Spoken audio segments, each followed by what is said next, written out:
नमस्कार साथीहरु, तपाईहरु सबैजनालाई स्वागत छ हाम्रो यस नयाँ भिडियोमा। आजको यस भिडियोमा चाहिँ म तपाईहरुलाई सिकाउनु छु तपाईहरु कसरी आफ्नो जुनसुकै फोटोलाई पनि बोल्ने बनाउन सक्नुहुन्छ भनेर। र सबैभन्दा सुरुमा तपाईहरुले प्ले स्टोर खोल्नुपर्ने हुनेछ र प्ले स्टोर खोलिसकेपछि तपाईहरुले यहाँ स्पिक पिक भनेर सर्च गर्नुपर्ने हुनेछ र हेर्न सक्नुहुन्छ यो सुरुमा आएको छ र तपाईहरुले सबैभन्दा सुरुमा यसलाई चाहिँ डाउनलोड गर्नुपर्ने हुनेछ। मैले डाउनलोड गरिसकेको छु र अहिले म ओपन गर्दैछु। एकछिन तपाईहरुले वेट गर्नु होला ओपन हुन्जेलसम्म। त्यसपछि यहाँ तपाईहरुले हेर्न सक्नुहुन्छ टाइप सम टेक्स्ट भनेर भनेको छ।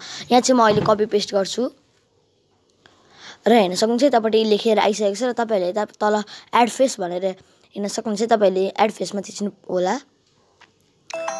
एड फेसमा थिचेपछि एकछिन एड आउँछ, यसले चाहिँ काट्नुपर्ने हुनेछ र तपाईहरुले माथि हेर्न सक्नुहुन्छ चेन्ज फेस भनेर। चेन्ज फेसमा थिचेर तपाईहरुले आफूलाई मन लागेको जुनसुकै फोटो राख्न सक्नुहुन्छ। तपाईहरुले ग्यालरीबाट पनि चुज गर्न सक्नुहुन्छ।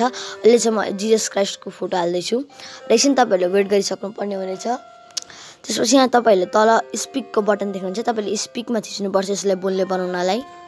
Subscribe Treat Technology channel and comment down what you want to see in next video. त्यसपछि तपाईहरुले क्यामेराको अप्सन देख्न सक्नुहुन्छ। तपाईले क्यामेराको अप्सनमा थिचेपछि तपाईले फोटो खिचे बित्तिकै तपाईले यसलाई बोल्ने बनाउन सक्नुहुन्छ। ग्यालरीबाट फोटो चुज गर्न सक्नुहुन्छ। सेभ बटनबाट यसलाई सेभ गर्न सक्नुहुन्छ र शेयरबाट तपाईहरुले सोशल मिडियामा शेयर गर्न सक्नुहुन्छ। र अहिले हामीहरु ब्याक जाम र ब्याक गएपछि तपाईले तल हेर्न सक्नुहुन्छ सेलेक्ट द भोइस भनेर। सेलेक्ट द भोइसमा चाहिँ तपाईहरुले इंग्लिश बाहेक आइसल्यान्डिक, इटालियन, जापानिज, पोलिश, रसियन, स्पेनिशहरु भाषाहरु यसरी हाल्न सक्नुहुन्छ। यसमा नेपाली चाहिँ छैन, तर म तपाईहरुलाई सिकाउनु छु नेपाली ल्याङ्ग्वेज तपाईहरुले कसरी हाल्न सक्नुहुन्छ भनेर यसमा। र अर्को अप्सन भनेको इफेक्ट छ।